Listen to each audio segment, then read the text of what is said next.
So the reason I decided to go out on the road, quite honestly, is because of him. So this is something I always did want to do since I joined the company. I was actually really excited.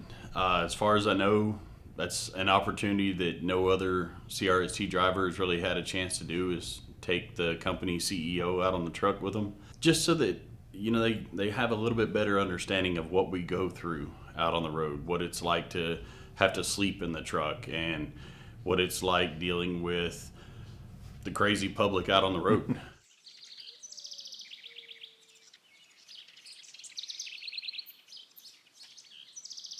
On Monday morning, when he was getting on the truck, we were delivering in Charlotte, North Carolina. Then after that, we went to Hickory, North Carolina for our first pickup.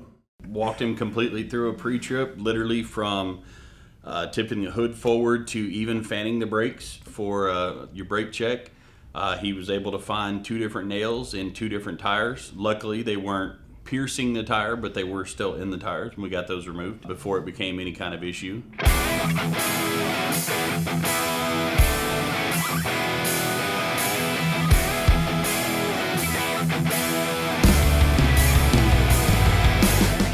We're in a big truck, much heavier, stops slower, all these things. And I don't think most drivers of four-wheelers, one, understand that.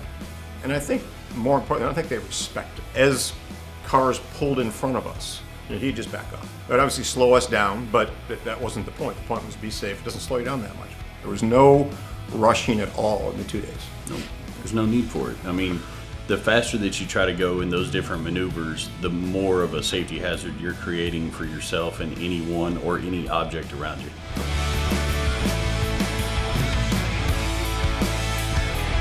We liked the same music, so that was easy. Yeah. Classic rock was the quick choice. We both also like country, but we basically mainly played classic rock. When we played music, we were talking most of the time, so the music was pretty quiet.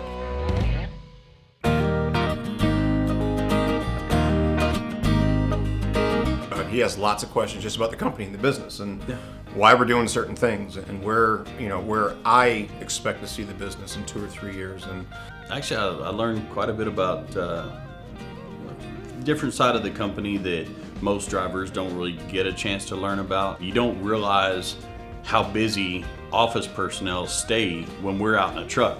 We just get that, hey, I got a call with a problem, and you're expecting somebody to answer immediately. You don't think about what they're going through with their day prior to your phone call.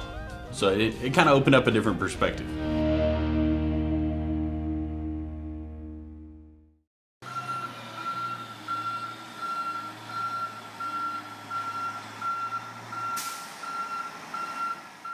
for the business that the Big Country's part of, which is our health sciences plasma business, it's a tough job. I mean, you show up, and I think the lightest load that we did on a pickup was 74 boxes, so it was one pallet.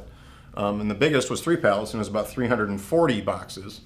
And, you know, if everyone understands, these are boxes coming out of a 40 below freezer at the donation center. Each box weighs 30, 35 pounds probably. Roughly. And you hand stack every one of those boxes. And the thing that it was obvious once I got there, I hadn't thought about it, but when you do it, you have to close yourself in the trailer, because you can't leave the trailer open and allow the cold air to get out and let the stuff warm up. And it's just kind of an interesting thing. You hand truck the pallet in, close the doors behind you so you're closed into the trailer. It gives you that creepy feeling. It's a little creepy feeling. We drove nonstop, 3 stops that day, 3 pickups. Did our last stop that day in Cleveland, Tennessee. Mm-hmm. And the end of the Cleveland, Tennessee pickup, the customer's great. They allow us to park the truck right there at the facility, which is basically a strip mall. Park the truck right there, shut the truck down 6:45, 7 o'clock. Right at that, about 6:45. You know, he had been going nonstop for almost 13 hours. But it's a full 12 to 14 hour day of work. And it's real work. And it's impressive work. He worked right along beside my trainee, just like any other trainee would have, which honestly really surprised me. I was joking around, told him, when you come on the truck, be ready to work, and he really was.